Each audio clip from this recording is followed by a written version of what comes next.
Hello, my friends. Thank you for joining me today. We're going to talk about the new moon in the sign of Libra. We're definitely getting into fall. The sun enters the sign of Libra on the 22nd as well. That forecast is already posted. It's officially Libra season now that we have that new moon. You can tell it's already getting chilly in my apartment. I can turn the heat on. Yes, I can. I want to share the screen with you. We're going to talk about what this new moon in Libra is all about and how we can use it. And this is really the reasons that we work with new moon energy, and the reason we post it a little bit ahead of time, just so we can have it in our head. What is it that we want to focus on once we get to that new moon? Now, Eastern Daylight Time on September 25th, 5:55 p.m. Eastern Daylight Time is that new moon. So that from that point forward is when we're then in that waxing lunar phase, and we want to focus on certain things. So what that represents for me is like this new moon in Libra is like finding common ground. And it's also, I have the question to pose. It's like, I mean, are we settling just to keep the peace? So once a year when we have this new moon in the sign of Libra, this is always an opportunity to set new intentions around being diplomatic, finding common ground, focusing on those types of things. And I know here in the US, we are in midterm elections right now, and that is very contentious, a lot of back and forth, a lot of division in the world, a lot of division, even locally. So I think with this new moon in Libra, if we choose, especially we need to choose this, it's important that we can have healthy conversations and get back to those healthy conversations and get back to those healthy debates. Stop my share. You're just staring at a just staring at a chart. So get back to the healthy conversations, healthy debates, and so we can come together and not be as divided as we are now. We are all on this planet together. I mean, there are always going to be differences of opinion, but it is important, especially this Libra time of year, when we're looking to find that balance and harmony that is really, really lacking in a lot of different ways.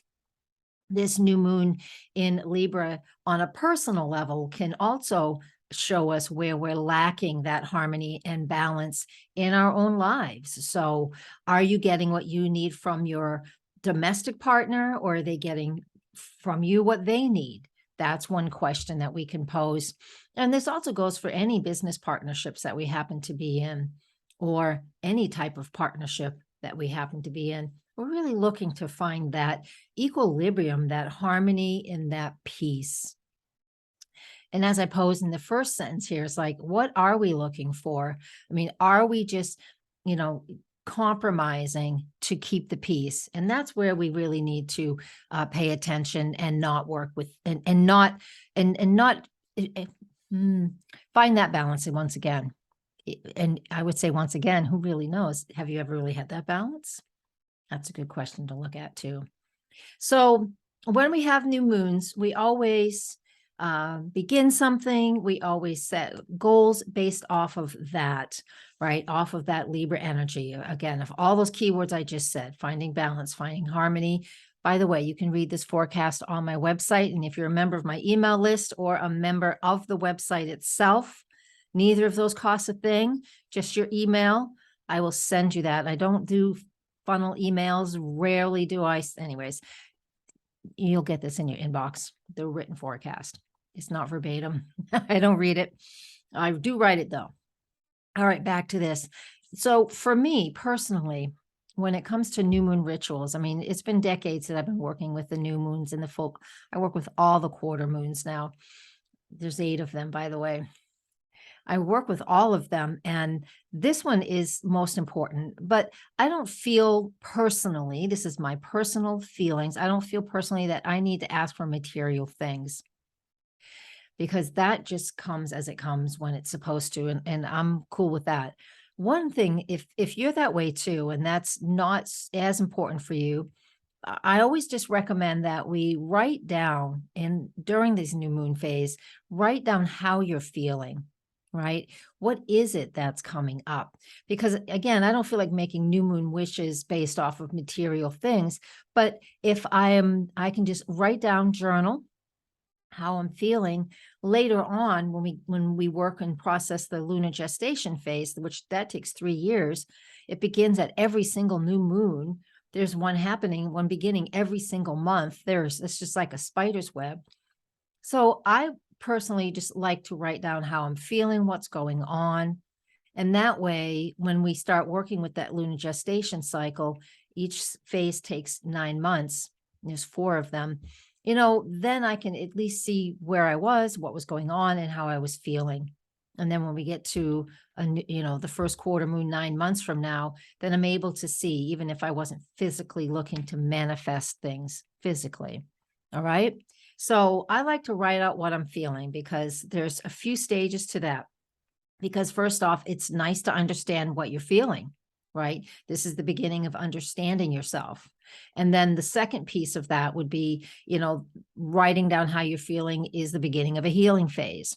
And again, that third one that I use the most is we're able to at least look back 9 months or forward 9 months, however, history, future, what am I feeling? What was I feeling? And it didn't necessarily have to do with things or stuff. All right, let's go back to the share. That is how it is. And when we have stuff in Libra, we actually have Jupiter over here in the sign of Aries. And so this intensifies the fact that we're focusing on, what we love, what we want balanced. Are we compromising? Are we keeping the peace? Are we coming together? Are we communicating? And the Aries energy, that Jupiter is retrograde in Aries, it expands anything it's in contact with, whether it's retrograde or not. It's just not as big an expansion as if it was direct. So that basically means that with the new moon in Libra, early Libra, finding that balance, that harmony, that compassion, that understanding, writing our emotions down. How are we feeling? What would you like to manifest? And you can ask yourself, what is it that I need? That's Jupiter in Aries. What do I need? There's more that comes in the weekly forecast that you can find if you join me on Patreon. And I do a few things here on YouTube as well. I'm going to leave us with that. Blessed new moon, everybody, and namaste. Find my way out.